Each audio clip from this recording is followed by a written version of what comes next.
What's happening, my fellow women's soccer / football fans? Welcome to another installment of the Women's Soccer / Football Podcast. I am your host, Bryce, and I am super honored and humbled to bring you another installment of this episode, and to also have you joining with us, whether you're new or returning. It's an absolute honor, and I'm super happy that you are here.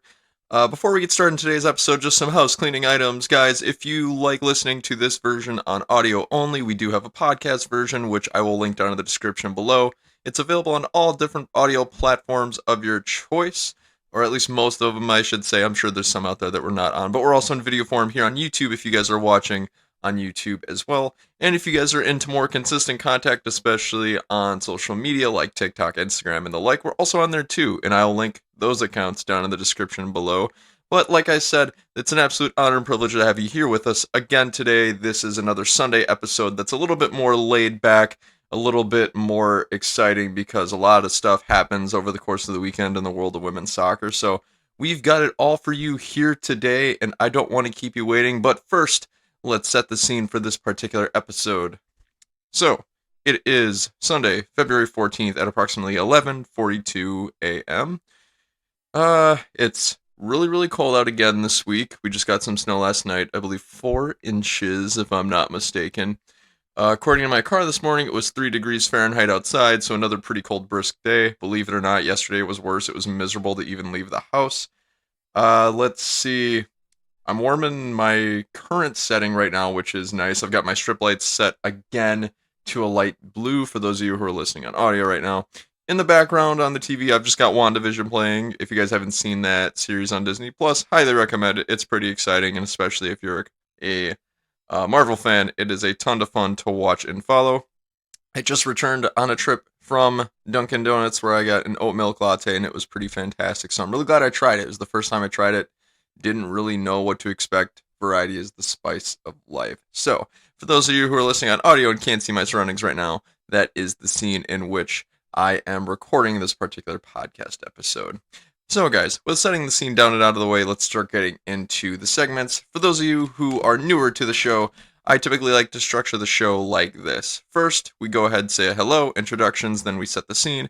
Next, I get into some smaller segments where I just break down different things that are going on in the world of women's soccer, and then we get into our main topics where I go into deeper length and a deeper dive into some big things that are happening, in which we've got 3 of them today, and all 3 are good ones. So let's start off with the first segment, which is just going to be some small news tidbits from around the world of WOSO. Just a couple of items this week. First of which, really exciting, Ebony Salmon has been called up to the English Lionesses national team. That's right, she's now part of the England international squad. She was called up for their friendly that's going to be taking place against Northern Ireland on February 23rd. For those of you who are curious and maybe want to watch it, I believe it's airing on BT Sport on that day at 7:30 a.m. Eastern Time, if my time conversions are right, because obviously they're about 6 hours ahead of my time zone, which is Central Time. So that's my best guess. If you guys are interested in it, feel free to just do some Googling, and I'm sure you could find it. But BT Sport is where you can watch that friendly if you're curious. Will she play or not? I'm not sure. I'd be curious to see it, but Ebony Salmon is a young and up-and-coming talent who plays for Bristol City, and I believe is responsible for more than half of their goals this season. So big things are happening for Ebony Salmon, and I can't wait to see what she does next. The second and last item of news is going to be that the SheBelieves Cup is going to be starting this week, taking place in Orlando, Florida. That's right, 4 different teams are participating in the United States hosted tournament, including the United States themselves, Canada, Argentina, and Brazil. Should be an exciting tournament. I'm going to give a full preview to the tournament in one of our main topics, so stick with me for the next few minutes until then. So guys, that'll actually do it for our first segment, which is small news tidbits. Are there any big news that I've missed in the world of WOSO? Feel free to jump down in the comments below and let me know what I might have missed. So with that down and out of the way, let's get into the second segment, which is going to be the FAWSL Golden Boot Race updates. All the FAWSL matches for this week have come and gone, and now the Golden Boot Race is slightly different. So let me pull up the article real quick to make sure that I've got the most current information. Viv Miedema, I believe, still leads the league in scoring as of today with 12 goals. However, we have got some people chasing closely behind in the Golden Boot race, including none only than Fran Kirby and Sam Kerr, both of Chelsea. They've both got 11 goals now on the season with their win over Bristol City, and they're tied for second in the Golden Boot race. In fourth, we've got Ellen White of Manchester City, who now has 8 goals.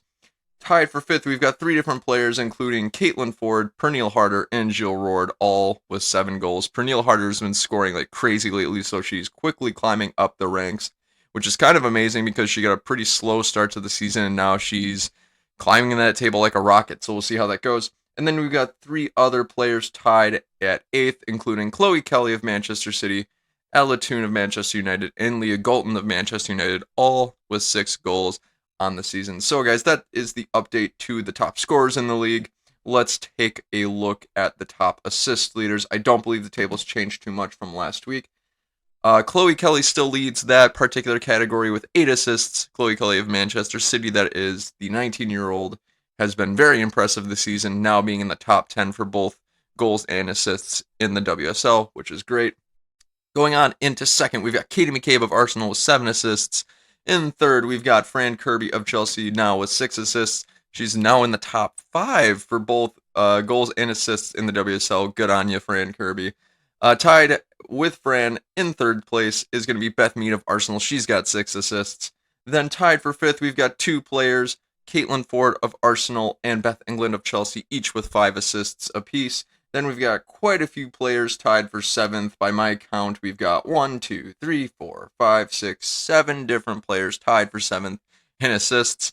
They are Sam Kerr of Chelsea, Izzy Christensen of Everton, Jordan Nobbs of Arsenal, Lucy Bronze of Manchester City, Erin Cuthbert of Chelsea, Hayley Ladd of Manchester United, and Emma Mitchell of Reading. All of them have 4 assists on the season.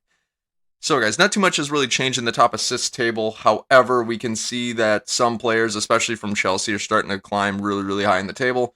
I would attribute some of that to the fact that Arsenal keep getting games postponed. They were postponed again this week because of weather, but I have ranted on that before. I won't bore you with another rant. So keep your eyes peeled on the top scores and top assist table, especially when these games in hand start getting played. So it's going to be a really exciting race to the finish, and I can't wait to see who wins it. That is your update to the top goal scorers and the top assist leaders in the WSL. Who do you think is going to come out on top in both of those awards? Feel free to jump down in the comments below and let me know who you got. All right, guys. So with the second segment down and out of the way, let's get into the third and final segment of this particular podcast episode, which is my new favorite segment called The Moment of Silence. That's right. What we do in the Moment of Silence is we dedicate a few moments of silence, imagine that, where we just call out one thing in the world of women's soccer that we're most excited about, we're most appreciative for, most thankful for, whatever really you want to dedicate it to. This is the time to do it. For this week, I'm going to be dedicating the moment of silence to the Honorable Caroline Weir and that nasty, nasty goal that she had against Manchester United in the Manchester Derby. I am a Man United fan, however, that goal, that was amazing, and it deserves to be recognized on a very high level, and I wanted to take this moment of silence to dedicate to Caroline Weir and that amazing goal that she had against United. So, if you will join me on the count of 3, we will take our moment of silence. 1, 2, 3. Salute to you, Caroline Weir. Guys, who did you pick for your moment of silence? Feel free to jump down in the comments below and let me know who you picked. Whew. All right, guys. So that'll do it for the segments for this particular podcast episode. With all of those down and out of the way, we can get down into the main topics for the episode, which we will kick off right now with the first main topic. The first main topic is going to be the SheBelieves Cup tournament preview, which, like I said, is going to be starting this Thursday on February 18th at approximately 4 p.m. Eastern is when the first official game starts. That's going to be Argentina and Brazil, but then the United States and Canada will square off later on that evening at 7 p.m. Eastern on FS1 or TUDN. So, what does the schedule look like for the SheBelieves Cup tournament? Well, the first match day is, like I said, this Thursday, February 18th. The first match is going to be Argentina versus Brazil at 4 p.m. Eastern. Unfortunately, to my knowledge, and according to U.S. Soccer's website, that game isn't going to be televised, which I guess I'm not too surprised, but I kind of wish all the games for the SheBelieves Cup were televised. I'm sure as the league or the tournament grows, that will become the case. But for now, that's the kind of hand we're kind of dealt with. Then, later on that evening, the United States and Canada will square off against each other at 7 p.m. Eastern Time, which can be found on FS1 or TUDN. Should be an exciting match. I will give my full match preview for that on Thursday's podcast episode right before the match. Then the second match day is going to be this Sunday, February 21st, a week from today's recording. It's going to be United States against Brazil at 3 p.m. Eastern. That game can also be watched on FS1 or TUDN. Then the second match of that day is going to be Argentina squaring off against Canada at 6 p.m. Eastern. That game will not be televised to my knowledge. Then the final match day is going to be 10 days from now, Wednesday, February 24th, where Canada will square off against Brazil at 4 p.m. Eastern. That game will not be televised. And then the United States versus Argentina later on that evening at 7 p.m. Eastern on FS1 and TUDN. So, guys, if I had to call it right now, I think the United States will win this one. Win this tournament, I'm saying. Coming in close to second, I think it's going to be, I'm going to go Brazil. I'm going to go a little bit of a wild card here. I'm going to go with Brazil will take second. I think Canada will take third. And I think Argentina will take fourth by the time it's all said and done. What is the format of the tournament? What decides what place each team will take? Well, the winner is basically chosen on aggregate points. Basically, if you win a match, you get 3 points. If you tie, you get 1 point. If you lose, you get no points. And whoever has the most points after the 3 games are played will win the SheBelieves Cup. If there is a tie on points, the first tiebreaker is going to be goal difference. If that is the same, the second tiebreaker is going to be on total goals that your team has scored. The third tiebreaker is going to be head-to-head play, meaning that if the tournament's tied between the U.S. and Brazil, whoever won that match where they played against each other, that will be the decider. However, if that still doesn't decide it, say they tied in that scenario, the fourth tiebreaker is going to be FIFA's fair play ranking. What that basically means is it's going to go to the team with the best sportsmanship, but that's only if it gets all the way down to the fourth tiebreaker, which many things would have to go right for that to happen, so I highly doubt it, but that's just the reality in the format of the tournament. Some big roster highlights kind of going into this particular tournament. There have been a lot of really bad news for Canada, which is actually why I selected them to place third in this tournament. For a multitude of reasons. One, Christine Sinclair, the world's most prolific goal scorer, actually in the history of women's soccer. I believe she's the all-time goal scorer for women, and obviously Canadian. But she's the Canadian forward that's going to be unavailable for the tournament. She picked up an injury, I believe, during camp or prior. I can't really figure that out. But regardless, she won't be there for the tournament because she picked up an injury. So that is a big detriment to Canada's offense. In addition to that, Canada have, I believe, 6 other players that won't be able to make it for various reasons. Diana Matheson, Erin McLeod, and Bianca St. George's all picked up injuries during camp and won't be available for the SheBelieves Cup. And then, following that, Khadijah Buchanan of Olympique Lyonnais and Ashley Lawrence and Jordan Huitema of PSG were actually denied clearance by their teams to attend the SheBelieves Cup because of France's COVID-19 travel restrictions and regulations. What does that really all mean? So basically, those 3 players were called upon by Canada for international duty to play in the SheBelieves Cup. However, the teams Olympique Lyonnais and PSG exercised the right to restrict those players from attending international duty because if they did go and they attended the SheBelieves Cup, they would have to come back to France afterward, obviously, and endure a 1-week quarantine away from their clubs. And that is something neither club was really willing to take on, considering that PSG and Olympique Lyonnais are neck and neck to win the Division 1 feminine title, so they didn't want to lose some of their key players, which adds a lot of context into both teams' decisions. PSG did the same thing with Alana Cook about a week ago, so really no surprise that they're doing it for these players from Canada as well. Some U.S. Women's National Team roster news. It looks like Sam Mewis actually is not going to be after all, available for the SheBelieves Cup due to her ankle injury. I believe she's going to be staying in Manchester to rehab the injury. It was believed a couple weeks ago that she would be fit enough to play and at least get in some minutes, but that is no longer the case. However, good news for Jaylene Howell, who is going to be stepping into her place for the tournament. She was previously listed as a training player, meaning that she was going to attend camp but not participate in the SheBelieves Cup. She is now being called upon by Vlatko to fill in Sam Mewis's void, and be part of the She Believes Cup roster. So really exciting stuff for Jaylene Howell, and I would say that Sam Ewis staying behind in Manchester to rehab her ankle is probably the best decision at this point. We already know what Sam Ewis can do. It's not like she's really fighting for an Olympic spot. She has it as far as I'm concerned. She's one of the world's best. So why risk a long-term injury for the She Believes Cup? It just wouldn't really make sense to me. And even without her, I'd say US is still the favorite to win the tournament overall. So there's that.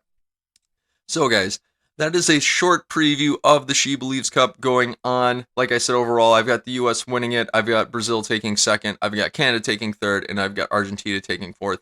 Who do you think will win the tournament? What do you think the final standings will be? Feel free to jump down in the comments below and let me know your thoughts. All right, guys, so that'll do it for the first main topic. Let's get into the second main topic. The second main topic is going to be just the WSL results from match week. I believe it's 15 now, if I'm not mistaken. It's getting a little hard to keep track of because games keep getting postponed, games keep getting made up. All the weeks are literally starting to meld together. In fact, I'm including all the results starting from Wednesday all the way to Sunday, when in some cases teams had 2 games to play. So just kind of bear with me and keep that in mind as I'm giving you these results. But let's get into some of the results from around the league. First, we were supposed to have Birmingham City and Aston Villa play, but that game was postponed. Next up, we had Brighton and West Ham's United. Brighton came away victorious in that one by a scoreline of 1-0. Aline Whalen scored again for Brighton in the 31st minute and helped Brighton secure the 3 points. They have secured some very big points in the last couple matches. That's 2 wins in a row. Considering they were kind of at the bottom of the table, this is great news for their club. Then moving on to one of the biggest games of the match week, which was Chelsea and Arsenal. Chelsea won by a scoreline of 3-0.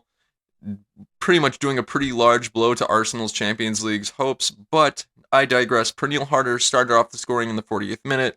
She followed it up 10 minutes later in the 58th minute with another goal, making it a brace. And then the honorable Fran Kirby topped off with a dagger in the 90th minute by using her quickened pace to score the 3rd goal for Chelsea. So really massive result for Chelsea, really detrimental result for Arsenal. We'll get into what that means for the Champions League and for the title in just a little bit. Moving on to the next match, we were supposed to have Tottenham and Bristol City. However, that match was postponed for reasons that I don't really know why. I'm still trying to figure out why some of these matches are getting postponed, but I'll talk about that in a second. Then we had the honorable 3rd Manchester derby of the season, and to my despair, Manchester City won this one pretty handily by scoreline. Manchester City won this one by a scoreline of 3 to Manchester United's 0. Lucy Bronze opened the scoring off of a set piece in the 23rd minute. The ball was rebounded to her. She shot it into the right side of goal and scored. Lauren Hemp scored later on in the second half in the 71st minute, where she took it off the bounce, deflected off the head of Amy Turner, hit the bar, and went in. I would say that Amy Turner probably deflected it in, but then again, it was going in anyway, so that's neither here nor there. Then Caroline Weir finished off the scoring in the 84th minute with an absolute worldy of a chip shot. She basically got the ball just outside the penalty area, did a step back, shipped it from outside the penalty area over Mary Earps into goal. It was world class. For those of you who have not seen the goal, please do yourself a favor. Go on the FA Player app right now and try to find the goal, or look it up on YouTube. That's how I originally did it too. So this is a really big bummer for Manchester United. A really big boost to Manchester City, considering that they've won their last 8 WSL matches in a row. That's not unbeaten. That's just winning 8 matches in a row. They're on an incredible run, and it's impressive that Gareth Taylor has got this team clicking on all cylinders and beating teams in the top 4 readily and consistently. So good on Manchester City. The flip side of the coin is Manchester United are now in a state of official bad form. They've lost their last 2 matches, if I'm not mistaken. Let me double check that, but they have lost 2 matches in recent memory. They have dropped to 3rd in the table, which isn't that bad because they're still in Champions League contention, but Arsenal are chipping away closely behind them, so that's something that we got to keep in mind as the season goes on. Manchester United really didn't look great from what I saw in the game. I didn't get to watch the game live because I had other things going on, but either way, Manchester City dominated and came away with a win that I would say is well-deserved.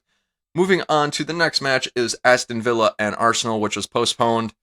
Again, poor Arsenal. I feel so bad for the squad. They they're trying to get to the Champions League, and again, their pitch isn't equipped to handle the extreme weather conditions. The pitch was frozen today, and the match couldn't be played. Like I said, I've ranted about that before. I won't rant again because you guys have heard it already. But I want to take a moment here to exercise some consistency, because for Birmingham City, Aston Villa, Tottenham, and Bristol, those two fixtures also were postponed. If I knew the reasons, and if they hypothetically were due to weather conditions, I mean, come on, the pitches have to be more well. The pitches have to be more well equipped to handle weather in that case. These are professional teams that are playing at the top tier of English football, and their games should be played no matter what the weather looks like, and shouldn't be postponed due to things outside of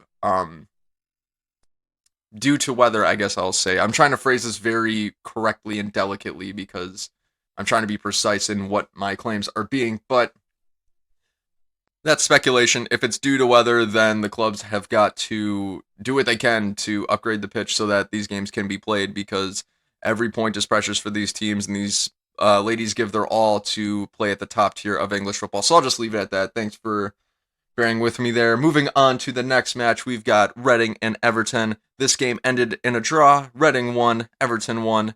Rachel Rowe of Everton opened the scoring in the 34th minute with a goal, and then Everton's Nicolene Sorensen in the 77th minute had the equalizer. That game ended in a 1-1 draw, which I expected actually Reading to win this game, and I thought they were going to, but Everton rescued a point and kept their position in the table, if I'm not mistaken. Oh, excuse me, guys. And then moving on to the last match of the weekend, we have got Bristol City and Chelsea. Chelsea handled this match pretty easily by a scoreline of 5 to Bristol City's 0. Who all scored for Chelsea? Fran Kirby scored in the 14th minute. Pernille Harder followed it up about 22 minutes later in the 36th minute. Shortly after and before the half, Fran Kirby scored in the 40th minute, making it a brace for her on the day. Then Sam Kerr scored in the 55th minute, and then Beth England followed it up with a header, I believe, in the 60th minute. So lots of scoring for Chelsea yet again today. They've gotten another win. That was a good Continental League Tires Cup final preview, considering those teams will face each other again in about a month for a chance at silverware. So really, really exciting stuff going on. Fran Kirby, Pernille Harder, and Sam Kerr have all been on fire for Chelsea. Chelsea are forced to be reckoned with, and so are Manchester City, which is going to make their match later on in the season very, very interesting. So with all of that in mind, let's actually look at the league table for the FAWSL. So at the very top of the table, in first, we've got Chelsea Women's Football Club at 38 points. In second place, we've got Manchester City with a game in hand at 33 points. In third, we've got Manchester United with 32 points. And in fourth, we've got Arsenal with 2 games in hand at 23 points. In fifth, we have Everton, 2 games in hand at 19 points. Sixth, Reading with 19 points. Everton are ahead of Reading on goal difference. In seventh, we've got Brighton and Hove Albion at 15 points. In eighth, with 3 games in hand, we've got Tottenham at 12 points. In ninth, we've got Birmingham City with 4 games in hand at 11 points. In 10th, we've got Aston Villa with 3 games in hand at 10 points. Then in 11th, we've got West Ham's United with 2 games in hand at 8 points. And then lastly, we have Bristol City with 1 game in hand at 6 points. So the races at the top and the bottom of the table are getting really tight. With so many games being in hand for a lot of these teams, it's going to be really interesting to see how this is all going to shape up. It's amazing how many that Birmingham City is now up to 4 games that they have to make up. That's a whole month's worth of fixtures they've got to make up in the next 8 weeks. I believe there's 8 match weeks left in the season, maybe 9. It's going to be wild, and the players are going to be tired, but we'll see how that goes. What do the results of this week mean for the Champions League? As you guys just heard me say, we have Chelsea in first, Manchester City second, Manchester United third, Arsenal in fourth, and the top of the table is just getting really close. Right now, it would seem that Chelsea, City, and United, just based off points, have a pretty good commanding lead. However, with Arsenal having 2 games in hand, that leaves room for debate. I said last week, for those of you who didn't get a chance to watch the podcast episode from last week, I talked about what Arsenal would have to do between the date I recorded that segment and the end of the season to make it to Champions League football and squeeze into that top 3. I said originally that if Arsenal dropped 3 points, the next best shot they'd have would be that United would then have to drop 5 points between then and the rest of the season, and then Arsenal would have to be ahead on goal difference. So, what does that really mean for the rest of the season in terms of Champions League? Well, first, my hypothesis that they would drop 3 points, it has come true, so this is the reality of their situation. This is what Arsenal has to do to make it to the Champions League. They have to, or this is one scenario where Arsenal can make it to the Champions League for next season. This is probably the more likely of the scenarios, but anyways, this is what will have to happen. 1, they'd have to win out for the rest of the season. United would have to drop 5 points, and Arsenal would have to be ahead on goal difference. That's just sticking consistently with what claims I was making in last week's podcast episode. Well, since then, Arsenal have dropped 3 points, but United also lost and dropped 3 points, meaning only 2 points would remain, assuming that Arsenal wins out between them and Manchester United, assuming that they both win out for the rest of the season. Stick with me here.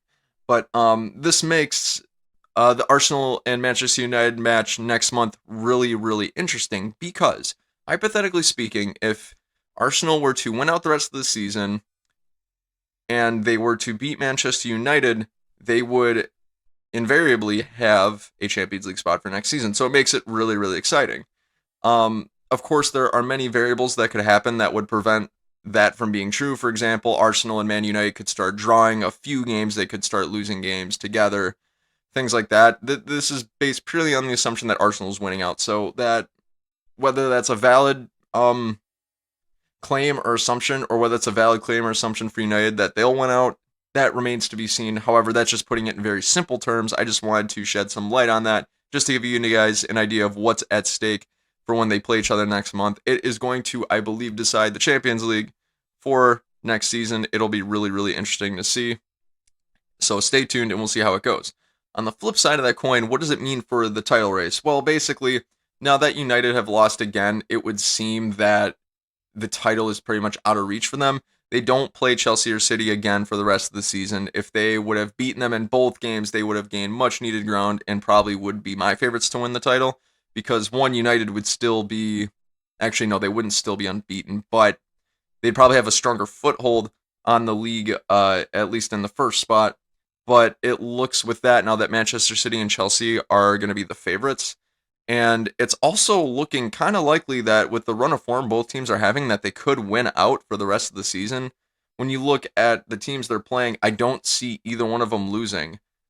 But with that in mind, it also makes their match really interesting. Manchester City and Chelsea, for those of you who may not know, play each other one more time before season's end. They play each other in April towards the end of the season. So my prediction is going to be that that game is going to decide who will win the league title.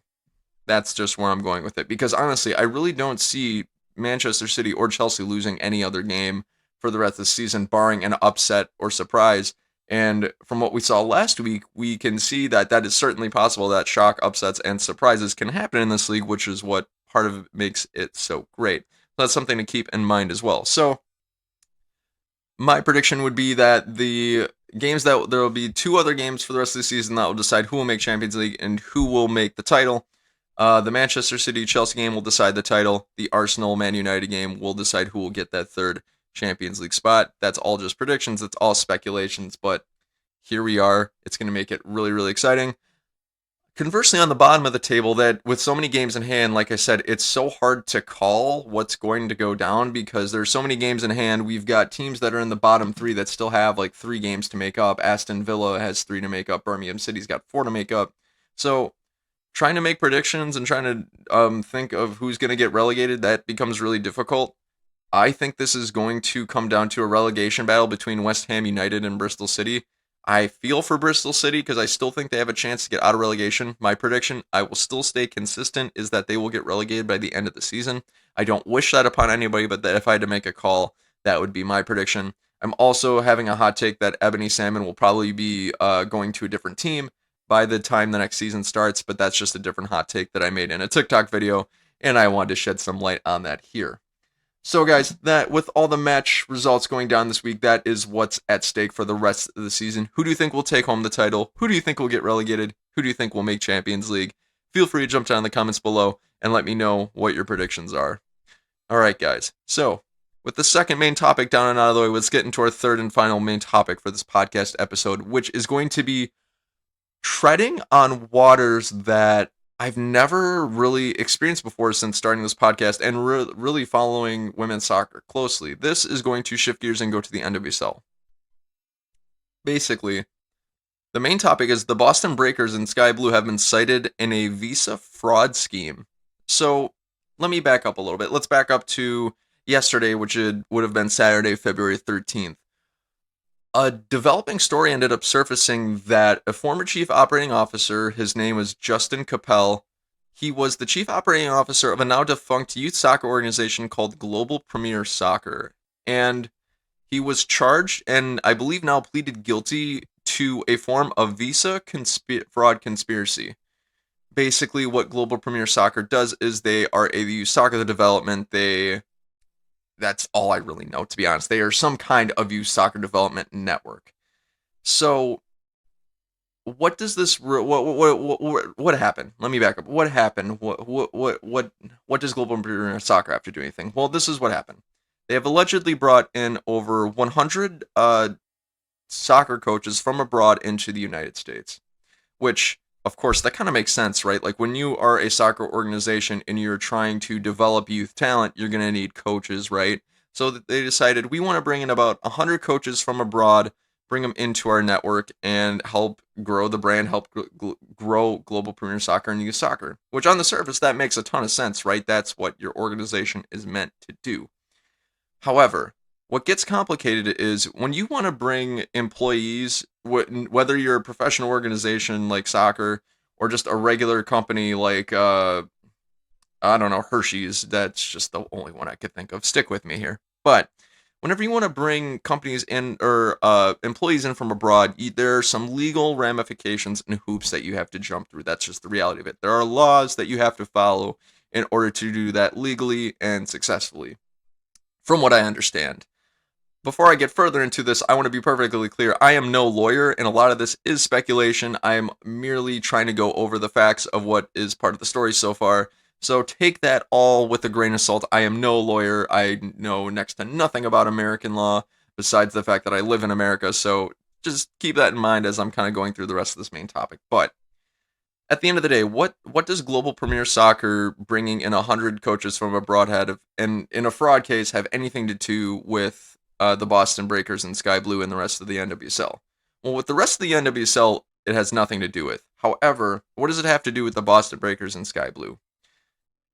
From what I understand, from the way I've been understanding this from reading it on The Equalizer, hearing from Meg Linehan, to help bypass some of the restrictions that come with hiring coaches from abroad like Global Premier Soccer was wanting to do, Global Premier Soccer ended up involving some ownership and maybe even some staff, not really sure, from the Boston Breakers and Sky Blue FC. This was all the way back in 2016, so this was half a decade ago. So here's how essentially it all went down. Global Premier Soccer has this problem, right? They want to bring in 100 coaches from abroad. In order to do that, you have to go through some restrictions. You got to go through the proper paperwork, and you have to get them visas, they call them, which is basically a working permit to work in the United States if you're not an American citizen. So it sounds like Global Premier Soccer had trouble getting these visas. They're like, we don't have the means to do so. So they're like, we've got this problem. Who can help us? Well, we've got some contacts at some NWSL team front offices, including those at the Boston Breakers and Sky Blue FC. So like, let's see if we can bring them in and they can help us solve our problem. So it turns out that in the NWSL with the Boston Breakers and Sky Blue, and even today, I believe some of these teams can still do this, they have the ability to get some of their staff and personnel what they call P1 visas, if I'm not mistaken, which means I don't really know what it really means on the surface, but it's basically a visa that is exclusive to professional sports teams like Sky Blue and the Boston Breakers. So, hypothetically speaking, if the Boston Breakers and Sky Blue hired any employee, they could grant them a visa because they'd be under contract with them, and that's a visa exclusive to professional sports teams. So, this is what Global Premier Soccer says. They're like, okay, Sky Blue and Boston Breakers, how about we do this? We get those 100 coaches from abroad.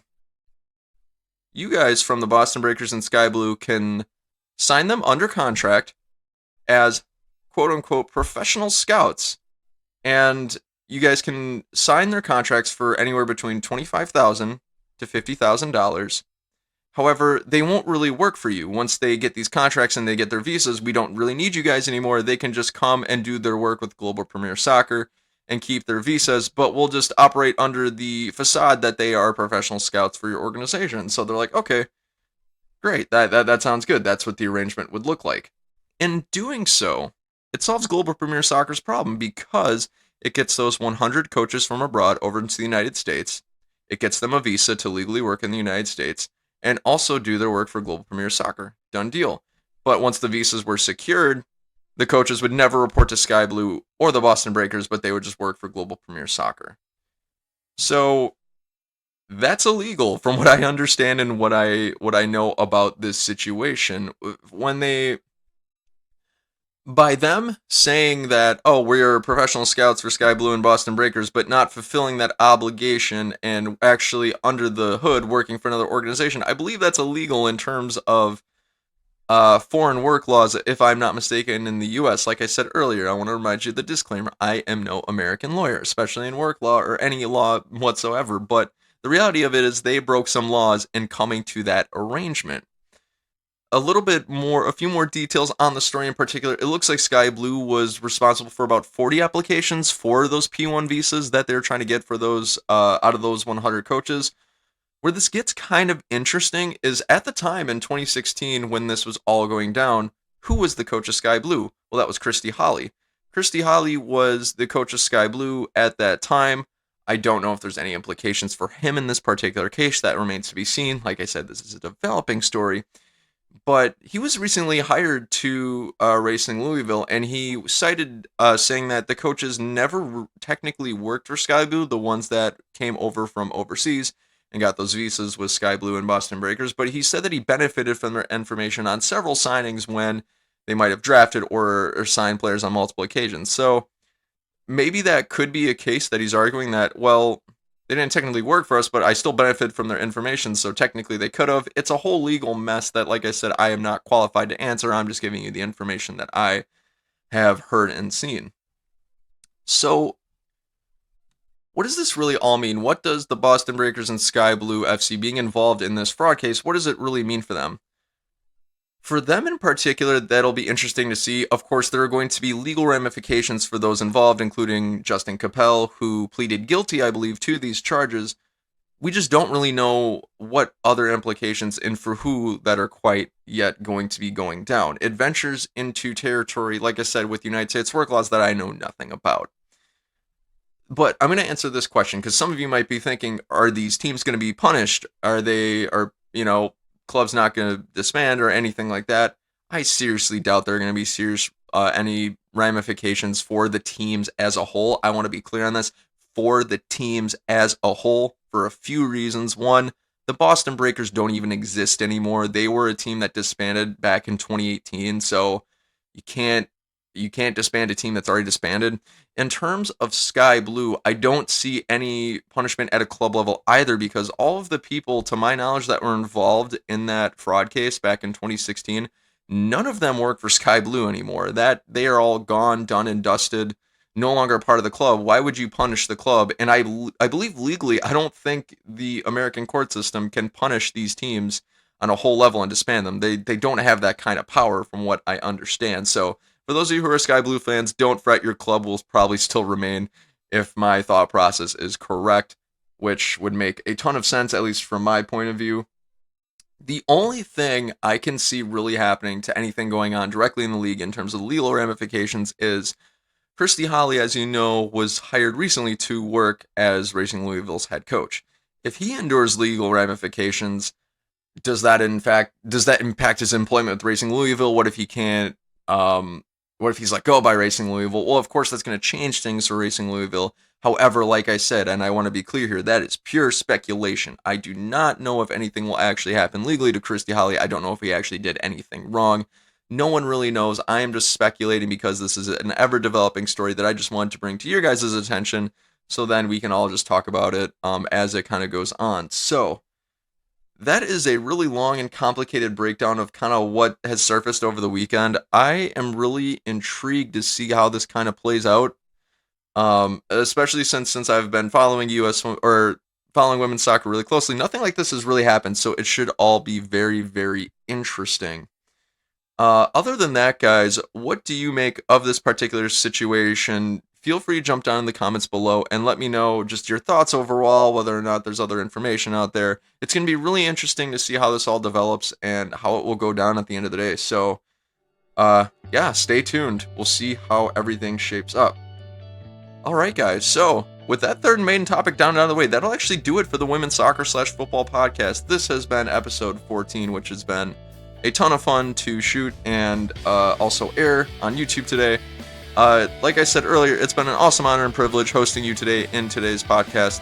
I've been Bryce. This has been the Women's Soccer/Football podcast. If you guys like what you're seeing and hearing, feel free to like, comment, subscribe, and always share with your friends so that people just like you can get involved in the fandom and we can all have a ton of fun together following the world of WOSO and all the magnificent things in it.